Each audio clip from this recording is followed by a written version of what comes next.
अस्सलाम वालेकुम बच्चों। सबसे पहले दुरूद पाक पढ़ेंगे अल्लाहुम्मा सल्ली अला मुहम्मदिन व अला आलि मुहम्मदिन बिअदद मादिल जूदि वल करम। आज का जो हमारा टॉपिक है वो है discovery of protons, discovery of canal rays, discovery of positive rays. इस एक चीज़ की तीन नाम है बच्चों। सबसे पहले ये बताते हैं कि birth of discovery of proton idea कैसे आया साइंटिस्ट के जहन में प्रोटॉन्स का। तो पहले सबसे पहले बात होगी तारीख की। जो इलेक्ट्रॉन की डिस्कवरी की तारीख है वो है 1806 और जो प्रोटॉन्स की डिस्कवरी की तारीख है वो है, जो ईयर है बच्चों, वो है 1886। यानी 80 साल बाद तकरीबन जाकर प्रोटॉन्स डिस्कवर हुई इलेक्ट्रॉन्स के बाद। तो पहले इलेक्ट्रॉन्स डिस्कवर हो गए थे, फिर प्रोटॉन्स डिस्कवर हुए। इस बात का आपस में बड़ा गहरा ताल्लुक है। क्यों बच्चों? वो इस तरह, क्योंकि एटम है न्यूट्रल पार्टिकल। ये बात वो साइंटिस्ट भी जानते थे कि एटम न्यूट्रल पार्टिकल है, और न्यूट्रल पार्टिकल तब भी हो सकता है जब उसमें इलेक्ट्रॉन्स की पर क्या चार्ज होता है, नेगेटिव। और इसका मतलब है कि इसके मुखालिफ भी कोई ऐसा पार्टिकल होना चाहिए कि जिस पर इसका ऑपोजिट चार्ज हो। तो उन्होंने फिर ये एक आइडिया लगाया कि अगर हीलियम है, हीलियम में अगर 2 इलेक्ट्रॉन है तो उसमें 2 प्रोटॉन्स भी होंगे। नियॉन में अगर 10 इलेक्ट्रॉन्स हैं तो 10 प्रोटॉन्स भी होंगे। तो एटम न्यूट्रल पार्टिकल है, इसलिए इलेक्ट्रॉन्स पहले डिस्कवर हो गए थे। अगर एटम में इलेक्ट्रॉन है तो एटम में प्रोटॉन्स भी होने चाहिए, इसलिए ही तो एटम न्यूट्रल पार्टिकल है। Hydrogen, chlorine as a single form में न्यूट्रल पार्टिकल्स है। समझ आ गई बात?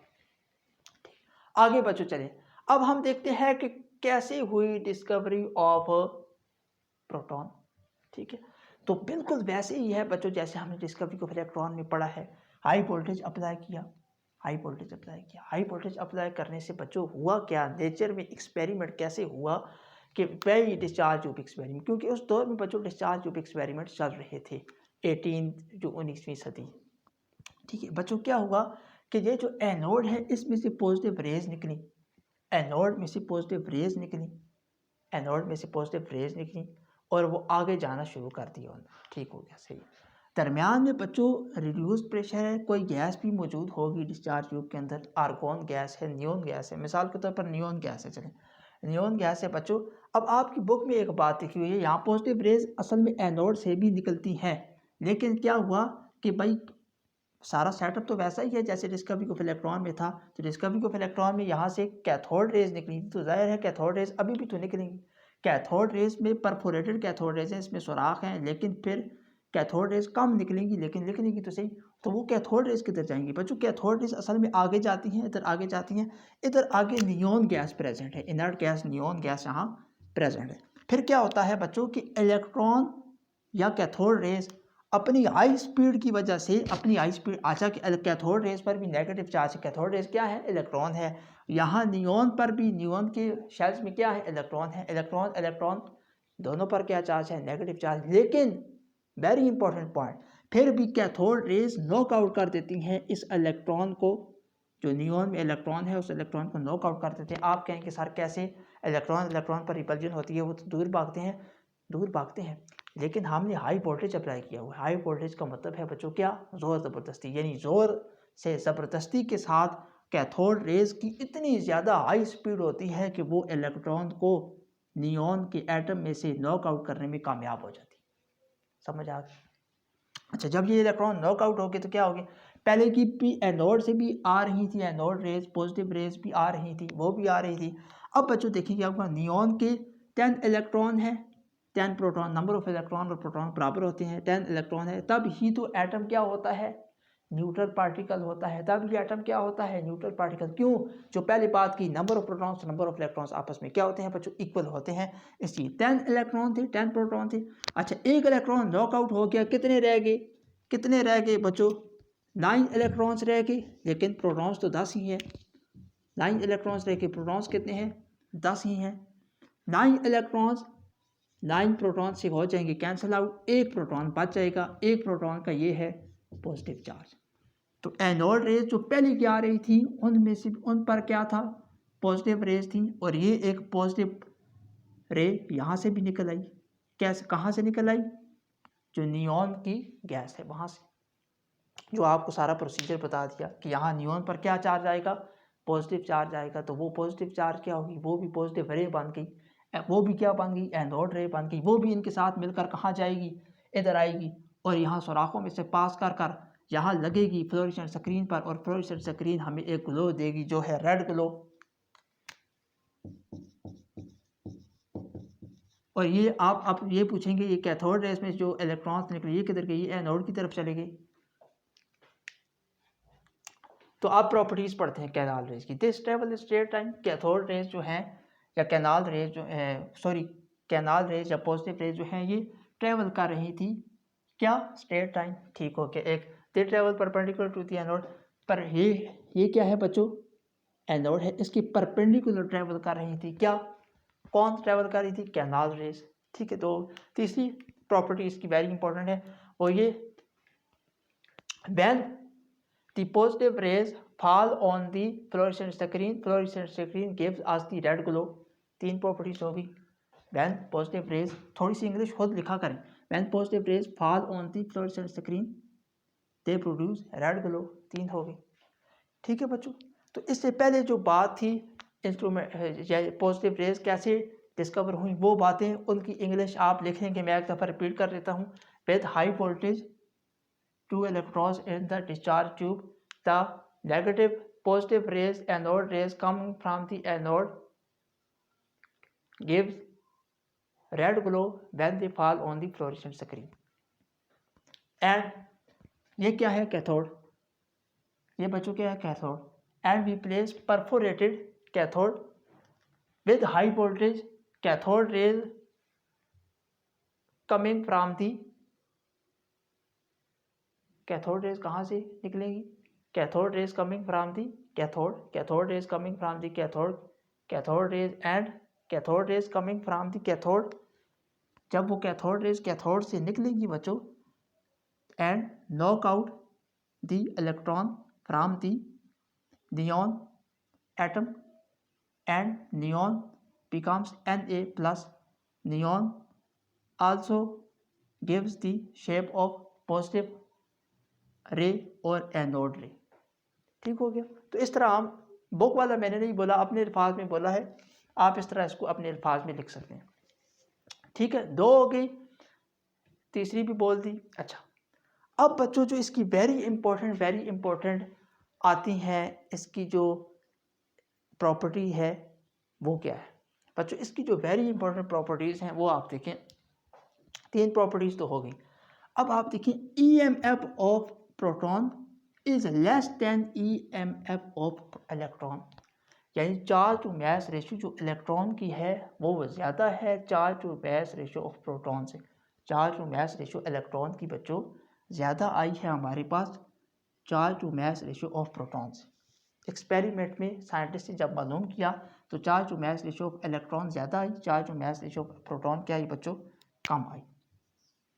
इसका क्या मतलब है बच्चों, इसका मतलब ये हुआ कि मास ऑफ प्रोटॉन ज़्यादा है मास ऑफ इलेक्ट्रॉन से। इस बात का दूसरा मतलब ये है कि मास ऑफ प्रोटॉन ज़्यादा है मास ऑफ इलेक्ट्रॉन से। जैसे आप ये देखें EMF की अगर मैं बात करूं, इसमें आप ये मिसाल लें, इसमें आप ये मिसाल लें, ठीक है। E/m कितनी है, आएगी 1। इसमें E/m कितनी आएगी 0.5। E/m कितनी आएगी 1, इसमें E/m कितनी आएगी 0.5। E/m किस में कम है, इसमें E/m कम है बच्चों, इसमें E/m कम है। E/m इसमें अगर कम है तो मैस इसमें ज़्यादा है। मैस इसमें कितना है बच्चों 2, इसमें E/m ज़्यादा है 1 है, इसमें मैस क्या है बच्चों कम है। तो जिसकी E/m ज़्यादा होगी उसका मैस कम होगा, जिसकी E/m कम होगी उसका मैस ज़्यादा होगा, जिसकी E/m कम होगी उसका मैस ज़्यादा। मैस का कितना है 2 है। E/m बच्चों जिसकी ज़्यादा थी उसका मैस क्या है कम है। बात समझ में आ गया, ठीक। तो ये भी इसकी वेरी इंपॉर्टेंट प्रॉपर्टी है। The charge to mass ratio of proton is less than charge to mass ratio of electron. अगली प्रॉपर्टी ये लिखेंगे, mass of proton is higher than the mass of the electron. ठीक है, मास of proton बच्चों कैसे हमने मालूम किया, अब आपको ये बात बताते हैं बच्चों। हाइड्रोजन है ना, हाइड्रोजन में हमें पता है एक ही प्रोटॉन होता है, हाइड्रोजन में एक ही प्रोटॉन होता है, इसलिए हम H पॉजिटिव को बच्चों प्रोटॉन बोलते हैं। H पॉजिटिव को हम क्या बोलते हैं, H पॉजिटिव को हम बच्चों क्या बोलते हैं, बोलेंगे प्रोटॉन बोलते हैं। क्यों प्रोटॉन बोलते हैं? H पॉजिटिव का मतलब ये है, अब ये देखें ये हाइड्रोजन है, इसमें एक प्रोटॉन है एक इलेक्ट्रॉन है, इलेक्ट्रॉन यहाँ से निकल गया, इलेक्ट्रॉन यहाँ से नॉकआउट हो गया, निकल गया, क्या बचा? प्रोटॉन बचा, इलेक्ट्रॉन तो चला गया, अब प्रोटॉन ही बच गया, तो इसलिए H पॉजिटिव को हम बोलते हैं बच्चों प्रोटॉन, क्योंकि H पॉजिटिव में कोई इलेक्ट्रॉन मौजूद नहीं होता। ठीक, ये बात भी आपकी समझ। अब बच्चों बात ये आती है कि मास ऑफ प्रोटॉन हमने कैसे मेजर किया। हमें पता थी ये बात कि जो हाइड्रोजन है उसमें एक ही प्रोटॉन होता है, तो हमने mass of H atom, hydrogen जो पूरा हाइड्रोजन का एटम है हमने उसका मास मेजर किया, हमने उसका मास मालूम किया। Mass of H atom, hydrogen atom का हमने मास, हाइड्रोजन एटम को लिया हमने और उसका मास क्या कर लिया, मालूम कर लिया। हाइड्रोजन एटम को लेकर जब हाइड्रोजन एटम का हमने मास मालूम किया तो वो हमारे पास कितना आया, 1.67 into 10⁻⁻27 kg mass of H atom इतना आया। हमने कहा इसी को कि ये क्या है, मास ऑफ प्रोटॉन है, ये क्या है बच्चों, मास ऑफ प्रोटॉन है। क्यों कहा? क्योंकि हाइड्रोजन में एक ही प्रोटॉन होता है, जो हाइड्रोजन एटम का मास होगा वही मास ऑफ प्रोटॉन कहलाएगा बच्चों। अब आप कहें कि सर कि उसमें तो इलेक्ट्रॉन भी प्रेजेंट है, जो हाइड्रोजन एटम है उसमें इलेक्ट्रॉन भी तो प्रेजेंट है, लेकिन इलेक्ट्रॉन का बच्चों जो मास होता है वो निग्लिजिबल है, वेरी वेरी वेरी स्मॉल है, वेरी वेरी वेरी स्मॉल है, वो ना होने के बराबर है। इलेक्ट्रॉन प्रेजेंट है इसमें, इलेक्ट्रॉन इसमें प्रेजेंट है, लेकिन उसका मास वेरी वेरी स्मॉल है, उसको हम इग्नोर कर देते हैं। यानी हाइड्रोजन एटम का जो जितना मास भी है वो मास किसका है, मास ऑफ प्रोटॉन है, वो मास किसका है, प्रोटॉन का मास है। इलेक्ट्रॉन का मास वेरी स्मॉल होता है, उसको हमने निगलेक्ट कर दिया। ठीक है, तो मास ऑफ H एटम को ही कहा क्या, मास ऑफ प्रोटॉन, कि यही है मास of proton. Mass of electron कितना होता है देखें, 9.01 इंटू 10⁻⁻31 kg, वेरी स्मॉल होता है। ठीक है, मास ऑफ H एटम को अगर आप डिवाइड करें मास ऑफ इलेक्ट्रॉन के साथ 9.01 इंटू 10⁻⁻31, तो फिर आपको पता चलेगा कि जो मास ऑफ प्रोटॉन है ये 1837 टाइम्स हैवियर है मास ऑफ इलेक्ट्रॉन से। इसको इससे डिवाइड करें 1833 या 1834 1837 वैल्यू आएगी, इसका मतलब है मास ऑफ प्रोटॉन इतने टाइम्स इतने गुना ज़्यादा भारी है किससे, मास ऑफ इलेक्ट्रॉन से। तो अब मास ऑफ इलेक्ट्रॉन की फिर इतना ही चीज़ 1837 बहुत ज़्यादा है, 1837 गुना प्रोटॉन भारी है किससे, इलेक्ट्रॉन से। तो फिर इलेक्ट्रॉन का मास वेरी स्मॉल है, उसकी कोई हैसियत नहीं है, इसलिए हमने उसको नेगलेक्ट किया और मास ऑफ H एटम को ही कहा क्या, कि यही है मास ऑफ प्रोटॉन। तो बच्चों इस तरह साइंटिस्ट ने मालूम किया क्या, मास ऑफ प्रोटॉन मालूम किया। ठीक है, अब आखिरी लेक्चर की बात, फिर ये वीडियो अपने इख्तिताम को पहुंचेगी। आराम सुकून से बच्चों ध्यान से इसको देख करना, तो मैंने अब जल्दी जल्दी में इंग्लिश इसकी बनाई है, तो आप आराम सुकून से देख कर पहले चीज़ को समझें। अगर आपको समझ आ गई है तो फिर इंग्लिश बनानी है आपके लिए कोई मुश्किल नहीं। ठीक है, अब बच्चों इसकी प्रॉपर्टीज एक और देखते हैं, वो देखें क्या कि E/m, ये भी E/m, ये E/m है हाइड्रोजन की, ये E/m है लिथियम की। ऐसे आपको एग्जांपल दी है, रियल में इस तरह नहीं, एग्जांपल आपको दी है समझाने के लिए। E/m जैसे E का क्या मतलब होता है, चार्ज, E का क्या मतलब होता है, चार्ज। ये चार्ज टू मास रेशो है, क्या है बच्चों, चार्ज टू मास रेशो है। किसकी चार्ज टू मास रेशो है, लिथियम की। लिथियम में किस चीज़ की, प्रोटॉन की। लिथियम हाइड्रोजन में किस चीज़ की, प्रोटॉन की। इलेक्ट्रॉन क्या है, चार्ज। बच्चों ये मैंने चार्ज दोनों में 1 1 क्यों रखा है, क्योंकि चार्ज हाइड्रोजन का, हाइड्रोजन के ऊपर जो प्रोटॉन है उसका चार्ज, और लिथियम पर जो एक प्रोटॉन लिथियम का है उस पर जो चार्ज है, और एक प्रोटॉन जो हाइड्रोजन का है उस पर जो चार्ज है, वो चार्ज दोनों में क्या होंगे, इक्वल होंगे। चार्ज कम ज़्यादा नहीं हो सकते, इसका भी प्रोटॉन इसका भी प्रोटॉन। लिथियम का जो प्रोटॉन है उस पर भी वही चार्ज होगा, हाइड्रोजन का जो प्रोटॉन है उस पर भी चार्ज वही होगा।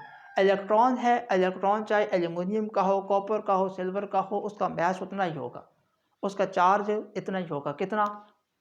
1.602 इंटू 10⁻⁻19 कूलम, ये चार्ज है किसका, इलेक्ट्रॉन का। प्रोटॉन का कितना चार्ज है, प्रोटॉन का भी इतना ही है, 1.602 इंटू 10⁻⁻19 कूलम, ये प्रोटॉन के ऊपर भी यही चार्ज है। ठीक है, चाहे प्रोटॉन किसका हो, किसी भी एलिमेंट का हो, चार्ज दोनों पर एक जैसा होगा। मैस की जब बात करें बच्चों, तो मैस को आप देखें कि हाइड्रोजन के पास कितने प्रोटॉन हैं, एक प्रोटॉन है, डिवाइड किया 1 के साथ। लिथियम के पास कितने प्रोटॉन्स हैं, 3 प्रोटॉन्स हैं, डिवाइड किया 3 के साथ। तो ये आ गया 0.3, ये आ गया 1। इन दोनों में अब आप मुझे ये बताएं कि चार्ज टू मास रेशियो किस में कम है, किस में ज़्यादा है। हाइड्रोजन की चार्ज टू मास रेशियो आई है 1, लिथियम की आई है 0.3। हाइड्रोजन की चार्ज टू मास रेशियो ज़्यादा है। जब इसकी चार्ज टू मास रेशियो बच्चों ज़्यादा है, तो इसका मतलब है कि हाइड्रोजन जो है वो लाइटेस्ट एलिमेंट है। क्या है, लाइटेस्ट। लाइटेस्ट का क्या मतलब है बच्चों, हल्का है, भारी नहीं है। ये मैंने ये बात यहाँ पर लिखी, E/m of hydrogen is highest आई ना, 1 आई, इसकी 0.3 है। So it means mass of hydrogen element is lightest.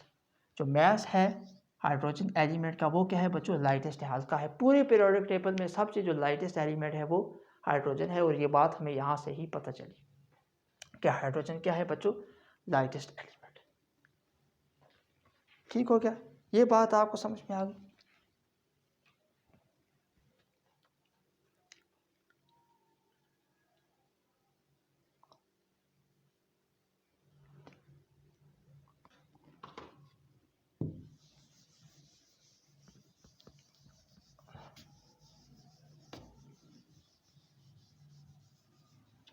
तो बच्चों ये था हमारा आज का लेक्चर, और आखिर में बस दुरूद शरीफ का विर्द करते रहें, नमाज पाबंदी से पढ़ें, और जैसे भी आपके हालात हों अल्लाह ताला के साथ अपना ताल्लुक़, अपना रुख जो है वो सीधा रखें, सब्र से काम लें। अल्लाह के ख़जानों में कमी कोई नहीं है।